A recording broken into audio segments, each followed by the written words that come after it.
The morning sun cast long shadows across the rocky terrain of Afghanistan's Kunar province as Lieutenant Commander Jake Morrison adjusted his radio headset. His SEAL team had been inserted into this hostile valley 3 days ago with a simple mission: locate and eliminate a high-value target known only as the Ghost. Intelligence reports indicated this Taliban commander had been responsible for coordinating attacks that killed dozens of American soldiers over the past 6 months. Morrison's team of 8 elite operators had been moving through the mountainous region, following leads from local informants. The landscape was unforgiving, with jagged peaks rising thousands of feet above narrow valleys that seemed to trap sound and amplify danger. Every step forward felt like walking deeper into a trap, but they had a job to do. The sound of helicopters grew louder, and Santos could see 2 Apache attack helicopters approaching from the valley mouth, their rotors beating the air with mechanical precision. Behind them, a Black Hawk helicopter flew at a higher altitude, ready to extract the team once the area was secure. But the enemy had prepared for this possibility. As the first Apache came within range, surface-to-air missiles streaked up from hidden positions around the compound. The pilot had only seconds to react, deploying flares and banking hard to avoid the deadly projectiles. "This is Apache 1-1, came the voice of the helicopter pilot over the radio. "We're taking heavy SAM fire. The LZ is too hot for immediate extraction." Santos watched in frustration as the helicopters were forced to pull back, circling at a safe distance while their pilots assessed the situation. Her teammates were still trapped, still under heavy fire, and now their rescue had been delayed. Morrison's voice came through the radio, calm despite the desperate circumstances. "All units, we're going to have to create our own extraction opportunity. Kim, how much explosive do you have left?" "Enough for one big bang, sir," came Kim's reply. "But I'll need to get close to make it count." Santos could see what Morrison was planning. If Kim could get close enough to the main enemy positions with his remaining explosives, he might be able to create enough chaos and casualties to allow the helicopters to come in for extraction. But getting Kim into position would require someone to provide covering fire while he made his approach. From Santos's elevated position, she had the best view of the battlefield and the best opportunity to protect Kim during his dangerous mission. "Santos," Morrison's voice came through the radio. "Can you provide overwatch for Kim's movement?" "Affirmative," Santos replied. "I have eyes on multiple enemy positions. Send him when ready." Kim began his movement, crawling and running from cover to cover while Santos tracked potential threats through her scope. Every time an enemy fighter tried to line up a shot on Kim, Santos was there first. Her 4th shot of the day eliminated a fighter who had Kim dead to rights from a concealed position. Her 5th shot scattered a group that was trying to set up a crossfire. Her 6th shot silenced a sniper who had been targeting Kim from a rooftop. Kim reached his objective, a cluster of buildings where most of the enemy fighters had taken cover. Santos watched through her scope as he placed his charges, working quickly but carefully to ensure maximum effect. "Charges set," Kim reported. "All units take cover. Detonation in 30 seconds." Santos pressed herself against the rocks as Kim's explosives detonated. The blast was enormous, collapsing 2 buildings and sending a massive cloud of dust and debris into the air. The explosion was so powerful that Santos felt the shock wave even from her distant position. In the aftermath of the blast, the enemy fire slackened dramatically. Many of the fighters had been killed or wounded by the explosion, and the survivors were disoriented and struggling to reorganize their defense. "Apache 1-1, this is Alpha Team," Morrison called to the helicopters. "Target area has been reduced. Request immediate close air support and extraction." The Apache helicopters swooped in like mechanical predators, their 30mm cannons and Hellfire missiles eliminating the remaining enemy positions with surgical precision. The pilots had been circling the battlefield for 20 minutes, studying the enemy positions and planning their attack. When they finally engaged, it was devastating and decisive. Santos watched through her scope as the Black Hawk helicopter landed in a cloud of dust near her teammate's position. The crew chief and a medic jumped out, immediately moving toward Jackson's position to provide emergency medical care. But even as the extraction began, Santos noticed movement in the rocks above the landing zone. 3 enemy fighters had survived the bombardment and were moving into position to attack the helicopter with small arms fire. Santos had 1 shot left in her magazine, and she was too far away to reload quickly enough to engage all 3 targets. She had to choose which target posed the greatest threat to the helicopter and her teammates. The fighter on the left was carrying what appeared to be an RPG launcher. A single shot from that weapon could bring down the Black Hawk. Santos placed her crosshairs on him and fired her final shot. The bullet struck true, and the fighter with the RPG tumbled down the rocky slope. But the other 2 fighters opened fire on the helicopter, their bullets sparking off the aircraft's armored hull. Santos quickly reloaded her rifle, her fingers moving with practiced efficiency even as adrenaline coursed through her system. She engaged the remaining 2 fighters in rapid succession, her 8th and 9th shots of the day silencing their weapons permanently. Extraction complete. Came the voice of the Black Hawk pilot. All personnel are aboard. Thanks for the cover, Santos. Santos began her own movement toward the extraction point, but she knew the helicopter wouldn't wait for her. The aircraft was already overloaded with Morrison's team and the wounded Jackson, and staying on the ground any longer would risk everyone's safety. Santos, this is Morrison, came the commander's voice over the radio. We'll circle back for you. Find a safe position and wait for extraction. Santos acknowledged the order and began moving toward a defendable position where she could wait for pickup. But as she moved, she could hear voices in the distance. More enemy fighters were arriving, drawn by the sound of the explosions and gunfire. For the next 40 minutes, Santos played a deadly game of hide and seek with searching enemy fighters. She used her knowledge of the terrain and her training to stay ahead of them, moving quietly through the rocks and using her rifle when necessary to eliminate threats. Her 10th and 11th shots eliminated 2 fighters who had gotten too close to her hiding position. Her 12th shot discouraged a group that was trying to surround her position. Each shot had to count, because she was running low on ammunition and had no way to resupply. Finally, Santos heard the distinctive sound of helicopters returning. This time, it was a different Black Hawk, escorted by 2 more Apache gunships. The extraction team had learned from the earlier mission and was taking no chances. The Apaches arrived first, systematically destroying any remaining enemy positions with missiles and cannon fire. Santos could see the explosions lighting up the valley as the pilots ensured that no threats remained near the landing zone. When the Black Hawk finally touched down near her position, Santos ran through the swirling dust and leaped aboard. As the helicopter lifted off, she looked back at the valley where they had fought. Smoke was rising from multiple points, and the compound that had been their original target was now a pile of rubble. "How's Jackson?" Santos asked Wright, who was still working on the wounded SEAL during the flight to the forward operating base. "He's stable," Wright replied. "Lost a lot of blood, but he'll make it. Thanks to you buying us the time we needed." Morrison, sitting across from Santos in the helicopter, removed his helmet and looked at her with a mixture of respect and gratitude. "Santos, I count at least 12 confirmed enemy kills from your position. Without your shooting, we wouldn't have made it out." Santos nodded, checking her rifle to ensure it was safe before setting it aside. She was exhausted. Her ears were ringing from the explosions and gunfire, and her shoulder ached from the recoil of dozens of shots fired in rapid succession. But her teammates were alive. Jackson would recover from his wounds.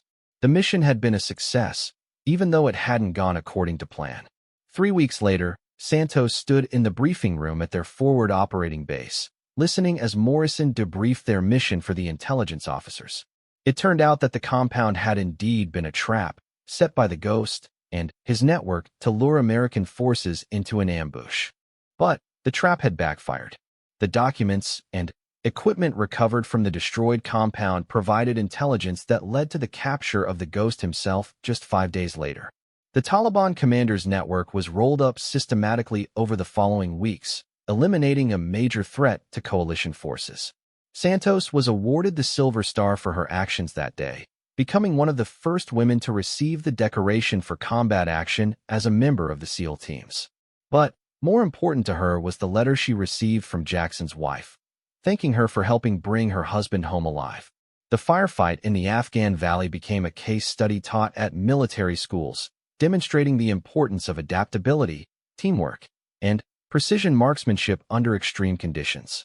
For Santos and her teammates, it was simply another day at the office in the ongoing fight against terrorism. But sometimes, Santos would find herself thinking about those shots across the valley. 12 targets engaged at ranges from 200 to 600 meters, under combat conditions, with her teammates' lives hanging in the balance. Each shot had mattered. Each shot had made the difference between life and death. Military historians would later write about the engagement, focusing on Morrison's leadership and the team's tactical flexibility. But those who were there knew the truth. When her teammates were pinned down and facing overwhelming odds, when the situation looked hopeless and death seemed certain, Santos had changed everything with precision shots from her sniper rifle. Under relentless fire, the SEALs had held on, until her sniper skills changed everything. Sergeant First Class Marcus Chun, the team's communications specialist, crouched behind a boulder and whispered into his throat microphone. "Command, this is Alpha Team. We've reached the observation point overlooking the target compound, requesting permission to proceed with reconnaissance." The compound below looked deceptively quiet. A cluster of mud brick buildings surrounded by a low stone wall. It appeared to house maybe a dozen people. Goats wandered freely in the courtyard, and an old woman hung laundry on a makeshift clothesline. But Morrison's instincts, honed by 15 years of special operations, told him something was wrong. Santos moved like a ghost across the mountainside, using every piece of cover available as bullets from the compound below searched for targets. Her sniper rifle, a customized M110 semi-automatic sniper system, felt familiar and reassuring in her hands. She had fired this weapon thousands of times, in training and in combat, but never under conditions like these. The mortar team was making steady progress up the goat trail. Santos could see 3 men, one carrying the mortar tube, another with the base plate, and a third with what appeared to be a bag of ammunition. They moved with the confidence of soldiers who believed they were out of range of enemy fire. Santos found a position behind a fallen tree, its trunk providing both cover and a stable shooting rest. She extended the bipod legs of her rifle and settled into a comfortable prone position. Through her scope, she could see the lead man clearly, but the distance and wind conditions would make this shot extremely challenging. She had been trained by the best marksmen in the military, learning to read wind patterns by watching grass and leaves, to calculate the trajectory of bullets over long distances, and to control her breathing and heartbeat to achieve the perfect shot. But training and reality were different things, especially when her teammates' lives hung in the balance.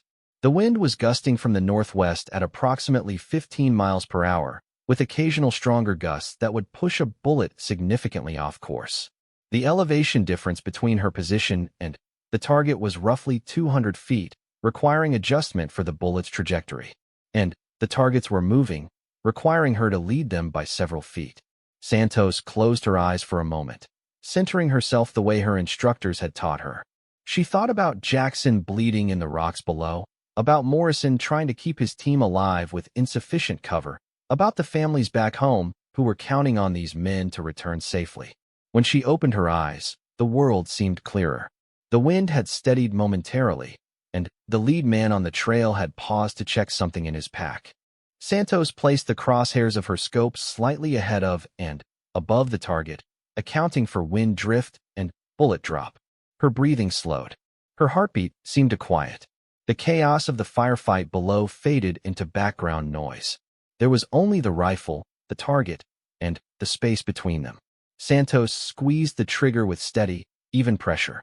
The rifle bucked against her shoulder, and, through her scope, she watched the .308 caliber bullet arc across the valley toward its target. The round struck the lead man's center mass, and he tumbled backward down the steep trail, the mortar tube clattering away among the rocks. His companions immediately dove for cover, but Santos was already adjusting her aim toward the second man. "Target down," she reported calmly into her radio. "Engaging second target." The second shot was more difficult. The remaining enemy fighters had taken cover, and were returning fire in her direction, though most of their shots were falling short. Santos could hear bullets snapping through the air overhead, but she forced herself to ignore them. The man with the base plate was trying to crawl uphill toward better cover. Santos tracked him through her scope, leading his movement and adjusting for the fact that he was now moving at an angle across the slope rather than directly away from her. Her second shot caught him in the shoulder, spinning him around and causing him to lose his grip on the heavy base plate, which went sliding down the mountainside. Wounded, but still alive, he continued trying to reach cover. The third man, seeing his companion's shot, abandoned the ammunition and began running back down the trail toward the compound. Santos tracked him through her scope, but held her fire. He was no longer a direct threat to her team, and every shot she fired revealed her position to other enemy fighters. Mortar team neutralized, Santos reported. They won't be dropping rounds on you. But even as she spoke, Santos could see that her team was still in serious trouble. The machine gun position that Rodriguez had identified was pouring fire into their location, and she could see muzzle flashes from at least a dozen other positions around the compound. Morrison's voice came through the radio, tight with stress. Santos, Jackson's losing a lot of blood. Wright's done what he can, but we need to get him to a medevac helicopter soon. Santos studied the battlefield through her scope, looking for a way to help. The machine gun position was her best target. If she could eliminate that weapon, it would allow her team to move to better cover. But the gunner was well protected behind sandbags and rock walls, with only his muzzle flash visible when he fired. She waited, watching patiently through her scope. Machine gunners, even experienced ones, tended to develop patterns. They would fire a long burst, pause to let the barrel cool or to adjust their aim, then fire again. If she could time it right, she might catch the gunner during one of those brief pauses. The machine gun fired another long burst, tracers streaking across the valley toward her teammate's position. Santos could see rocks and dust flying where the bullet struck. Then, the firing stopped. Through her scope, Santos saw a figure rise slightly behind the machine gun, probably checking to see if his fire had been effective. It was only for a moment, but it was enough. Her third shot of the day flew true across the valley. The machine gunner jerked backward and didn't rise again. The heavy weapon fell silent. "Machine gun is down," Santos reported. "That should give you some breathing room." Morrison immediately seized the opportunity. "All units move. Head for the rocky outcropping at 2 o'clock. Santos will provide overwatch." The SEALs began their tactical movement, carrying Jackson between them while maintaining defensive fire. Santos covered their movement, scanning for threats and engaging any enemy fighter who tried to interfere with their withdrawal. But as her teammates moved, Santos noticed movement in the compound below. Vehicles were arriving, 2 pickup trucks loaded with armed men. Reinforcements had arrived, and the situation was about to get much worse. "Command," Santos called into her radio. "I count approximately 15 additional enemy fighters arriving in vehicles. They're dismounting and moving to flank our withdrawal route." Morrison's response was grim. "Copy that. We're going to have to fight our way out." Santos could see the new arrivals spreading out, trying to cut off her team's escape route. She began engaging targets as quickly as she could acquire them, but there were too many. For every enemy fighter she eliminated, 2 more seemed to take their place.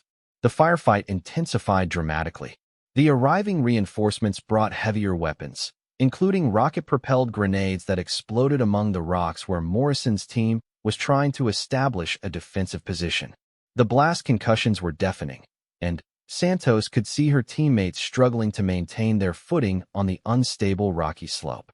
Rodriguez, their primary sniper, had been forced to abandon his precision rifle and switch to his M4 carbine for the close-range fighting. Kim was throwing grenades to break up enemy formations, but their ammunition was running low. Santos realized that her elevated position, which had been an advantage for long-range shooting, was now becoming a liability. She was too far from the main fight to provide effective support with her sniper rifle, and her teammates needed immediate help.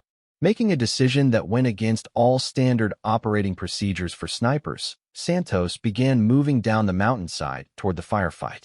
Her job was supposed to be providing overwatch from a distance, but Sometimes the situation demanded flexibility. As she moved, Santos could hear the distinctive sound of helicopters approaching from the east. The cavalry was coming, but would they arrive in time? Jackson was growing weaker from blood loss, and the rest of the team was running low on ammunition. The enemy fighters had realized that American helicopters were inbound, and they were pressing their attack with renewed urgency. Santos could see them advancing in small groups, using the rocky terrain for cover as they tried to overrun her teammates' position. Santos reached a position about 200 meters from the main firefight and set up behind a large boulder. From here, she could use her sniper rifle effectively while still being close enough to provide immediate support if needed. Through her scope, she could see an enemy fighter preparing to fire an RPG at her teammate's position. The rocket-propelled grenade would be devastating in the confined space where Morrison's team was pinned down. Santos placed her crosshairs on the fighter just as he raised the RPG launcher to his shoulder. Her shot struck him in the chest, and the RPG round flew wild, exploding harmlessly against a cliff face 50 meters away. But even as Santos engaged targets, she could see that the situation was becoming desperate. Her teammates were surrounded, running low on ammunition, and facing an enemy that seemed to have unlimited reinforcements. Petty Officer Second Class David Rodriguez, their sniper, had set up his rifle on a ridge approximately 400 meters from the compound. Through his scope, he could see movement that the others couldn't. Men with weapons moving carefully between buildings, staying in the shadows. Children playing in the courtyard, but their game seemed too organized, too purposeful. "Sir," Rodriguez's voice came through the radio, calm but urgent. "I'm seeing armed personnel in the compound. Count at least 12 military-age males with AK-47s. They're trying to stay hidden, but I can see them positioning themselves." Morrison felt his stomach tighten. This wasn't just a compound. It was a fortress. The intelligence had been either incomplete or deliberately misleading. He made a quick decision that would save their lives. "All units, pull back. We're compromising our position. Something doesn't feel right about this setup." But as they began their tactical withdrawal, the first shots rang out. The sound of automatic weapons fire echoed through the valley like thunder. Muzzle flashes erupted from positions they hadn't even seen, hidden fighting positions carved into the rocky hillsides. Morrison realized with growing dread that they hadn't been hunting the ghost. The ghost had been hunting them.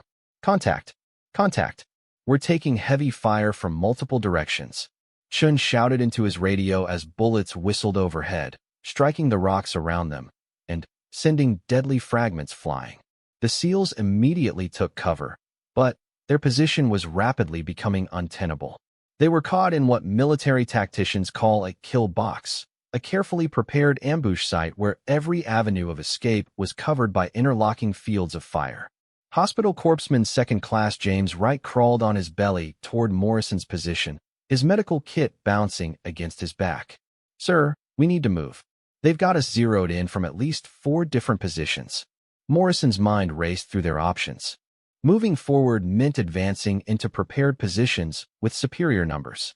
Moving backward meant climbing uphill while under fire, making them easy targets.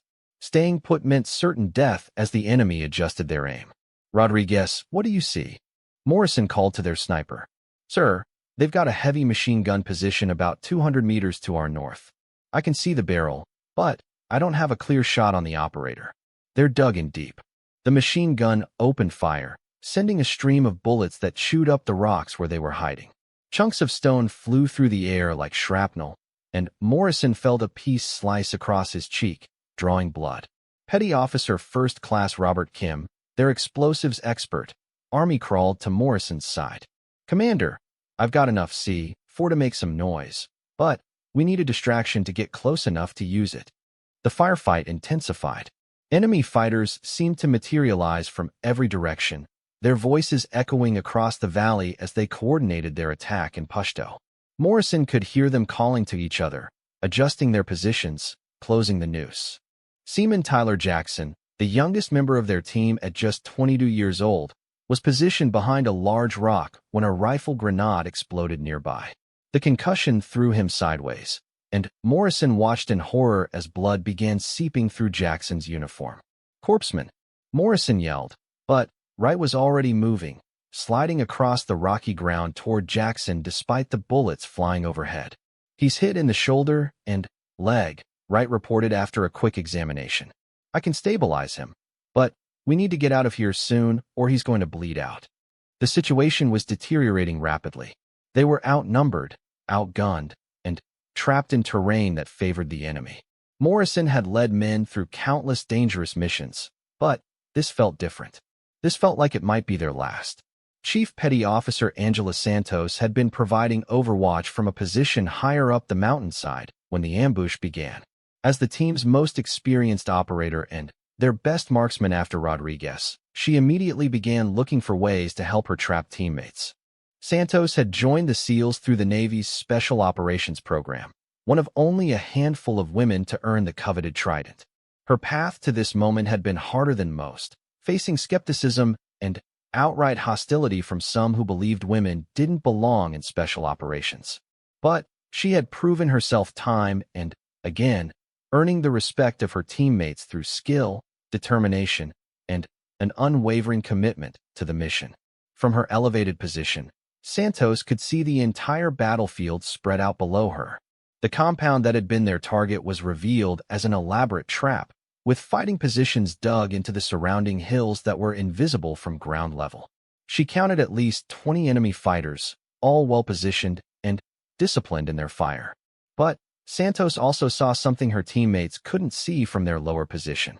Behind the compound, a narrow goat trail wound up the mountainside toward a small cave. Men were moving along this trail, carrying what appeared to be a mortar tube and ammunition. If they reached that cave and set up their weapon, they would have a perfect angle to drop rounds directly on top of Morrison's team. Santos keyed her radio. "Command, this is Santos. I can see a mortar team moving to establish a firing position. If they get that weapon set up, the team is finished." Morrison's voice crackled back through the radio, strained but still controlled. "Santos, what's your recommendation?" Santos studied the distance and terrain. The mortar team was approximately 600 meters from her position, moving along an exposed ridgeline. It would be an extremely difficult shot, especially with the wind conditions and the fact that her targets were constantly moving. But it was their only chance. "Sir, I can take the shot, but I need to reposition. Give me 5 minutes." "You've got it. All units, lay down covering fire for Santos."